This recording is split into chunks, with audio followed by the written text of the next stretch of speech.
Friends, my name is Gracie Bell and welcome to Sips and Stitches. I am so excited that you chose to press play today, and thank you so much for joining me on my very first episode. So I'm of course going to ask you to like and subscribe to my video. You can also find me on Instagram under Gracie Knits and Pearls, but I'll link all those things below. But I have wanted to start this channel for a while, and what better time to start something brand new than at the end of a year, end of 2025, going into 2026. I am a wife, I'm a mom of three. My oldest is in college, I have a high school junior and a fifth grader, and it's kind of organized chaos around my house. I do a lot of knitting in the car. I call myself a taxi mom, driving my kids to live their best life at the band competitions, theater practices, and sports ball games and practices. My knitting comes with me everywhere. A lot of times my travel knitting is a pair of socks, but I am so thankful for my knitting that I get to bring with me. I started knitting about 22 years ago. I saw Isaac Mizrahi and Debbie Stoller knitting on a show on Bravo. I don't know if you knew he had a show on there, and he's a knitter. And I thought it looked like fun. And I thought it looked like something I could do and that would be fun to do. It was portable. At the time, it wasn't too terribly expensive. And I was just a poor college student. So I went to a big box store, picked up some needles and some yarn, and taught myself to knit from a book. Those were the days before YouTube. And I have been so thankful in every place we've lived, we've had to move several times, that I've been able to find a community of knitters. It's been so great to feel connected to our new community, to make friends, and I'm also so thankful for the online world that I have friends all over the globe that I met through knitting that I never would have met before. So the community, I think, is one of my favorite parts besides just being creative. So, leads me to my topic of the day, and that is gift knitting. And I am not a big gift knitter. I don't believe in selfish knitting. That is not a word we use around here, but that would probably describe me. I get precious little time to knit, or I fit it in the cracks of my daily life. And so knitting for somebody else is not as much fun. I'd rather knit a sweater or something for myself.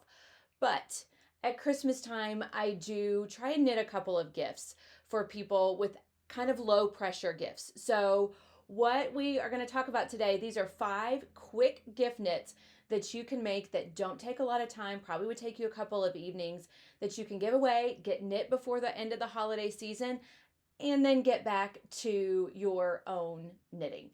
A lot of these patterns are free. I tried to find some free patterns, but a couple of them are ones that you need to pay for, but they're not too terribly expensive, okay? All right, so for our first knit, we have the washcloth. Now, I personally think the washcloth is kind of that unsung hero of gifts. I think people think, oh, it's just a washcloth. But everybody I have given a washcloth to, they love it. And they love it because I made it for them. And they think they're just fantastic. To me, the most important part about a washcloth is the yarn. So Peaches and Cream to me is a gold standard. It is not expensive. You can get it at most box stores. And it's just kind of that workhorse yarn that is going to hold up, especially if you're doing dishes. Now, cotton chenille, and the one that I used is Crystal Palace cotton chenille, is great for face washcloths. I used some of this to make my mom some washcloths several years ago, and I think she wore them out, and she keeps telling me how much she loved them, so that's probably my clue to make her some more. So that may be a gift knit that I need to get done before Christmas time. But 2 really great washcloth patterns are, the first one up is the Tin Ceiling Washcloth and Hand Towel by Sandy Roessner. I think the pattern is beautiful. It's a combination of knits and purls, nothing too complicated, but I think it's enough of a pattern to keep your interest as a knitter as you watch the pattern develop. It comes in smaller sizes, bigger sizes, and I think it's just great. The designer uses Pearl Soho's tulip cotton. Now, there's also Grandma's Dishcloth, which is the super simple washcloth pattern I think that we all know and love.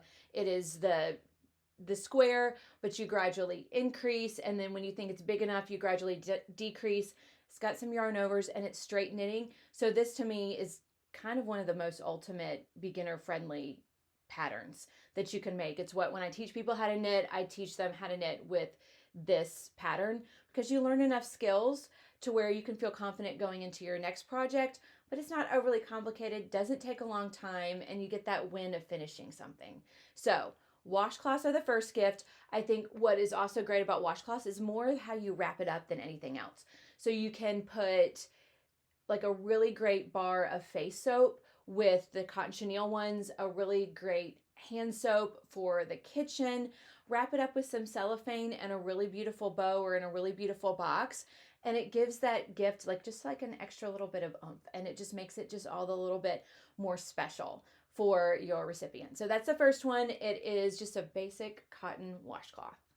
All right, next up is my baker's hat by Emily Russell. This is also a free pattern, and it is worsted weight. And so it's a combination of ribbing and stockinette on the hat. It is just, to me, the best like basic classic hat. I'm probably going to be knitting this one for my middle son for Christmas this year.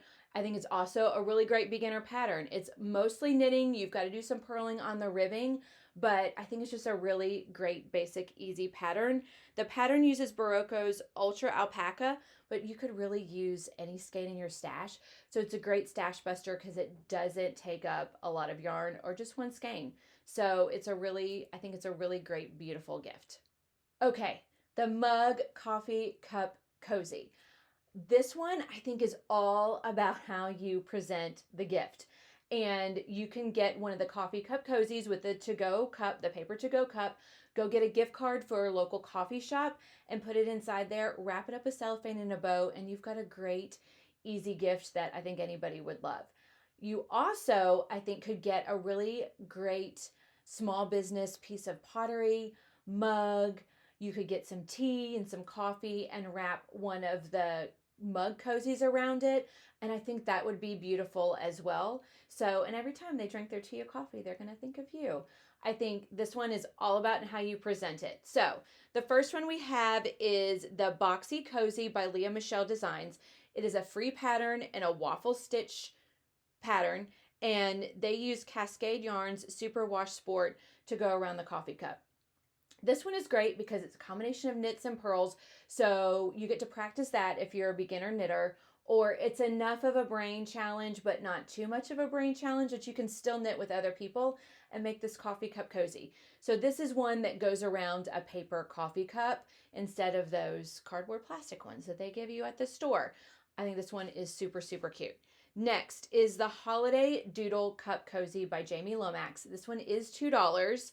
And it uses DK weight. We all know Jamie Lomax. She's the one that does the doodle decks that are so super cute. And this one is a great stash buster. You can use some yarn from your stash to do the doodles. And I think it's the best way to practice some color work and your stranding and your floats, all of that in a project that doesn't take too long. So you can get really comfortable making it before you tackle something bigger like a sweater or a cowl or a hat.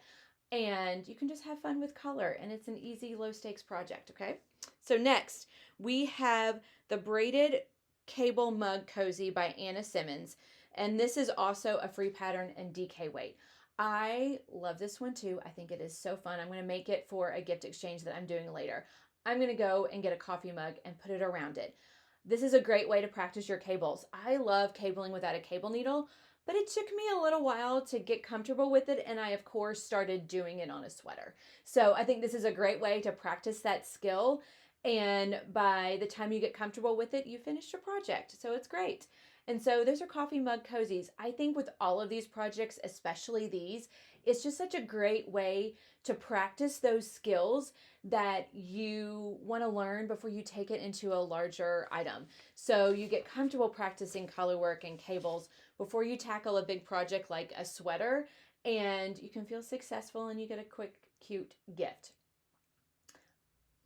Okay, so this next one is controversial, and it's the Sophie Scarf. You either love it or you hate it. People have strong feelings about it, but it's still a great pattern, and it's still really cute. It is 35 Dutch Chronos, it's DK weight, and it is 101 to 140 yards to make this project. And there are 38,000 of these projects on Ravelry. 38,000, 38, comma, 3 zeros. That's a lot of Sophie scarves walking around the world. And I'm sure there are way more Sophie scarves, because if anyone is like me and not the greatest with updating their Ravelry, I'm sure there are a lot more walking around. People have different mixed feelings about this, but I still think it's a great scarf. I still think it's a great gift. I think it's great for people in warmer climates because it's not a huge bulky scarf. It's just enough, and you can tie it up really cute and make it really stylish. It's a great stash buster. It's an accessory. It looks great when you kind of wrap it all up and present it to somebody. So I had to include it. There's a Sophie scarf. So it is one that I'm planning on knitting for myself just because I think it's really cute. I just haven't taken the plunge yet. Last but not least, we have the Murano Squares bandana, and that's by Susan Ashcroft, and that is $3.50 Great British pounds. It is DK weight, it is work flat, and then you seam it, and it's about 275 to 328 yards.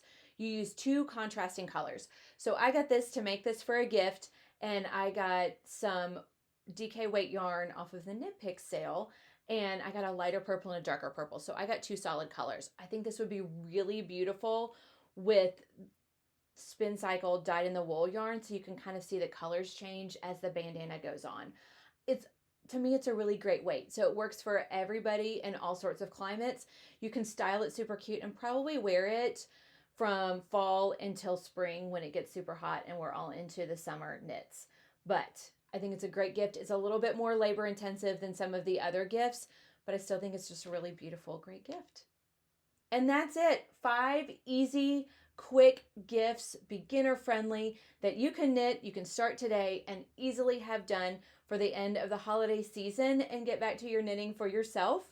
And what I would love to know from you, what are you knitting for gifts this year? What are you knitting for yourself this year? Tell me about it. So because I forgot to do it at the beginning of the episode, what am I wearing? I am wearing the Salty Days sweater by Kucha Vakika. I made this last year for Christmas to wear to Christmas midnight mass, and I wore it with a really beautiful pair of emerald pants. And I love this sweater so much. I wear it all the time. It is warm. It is cozy. I do not remember the yarn that I made with it. I don't even know if I had any extra now that I'm thinking about it. And it was just really fun to make. It's enough of a pattern to where it was interesting, but it wasn't too difficult, and I loved the construction out of it. 10 out of 10, can recommend this one. But thank you so much for joining me on my very first episode. I so appreciate you taking time out of your day to watch me and learn a little bit about some great knitting patterns. I would love it if you would like and subscribe to my channel, and you can also find me over on Instagram under Gracie Knits and Pearls and kind of follow along to see a little bit of mom chaos as I taxi my kids around to live their best life. Have a beautiful, wonderful Christmas and holiday season.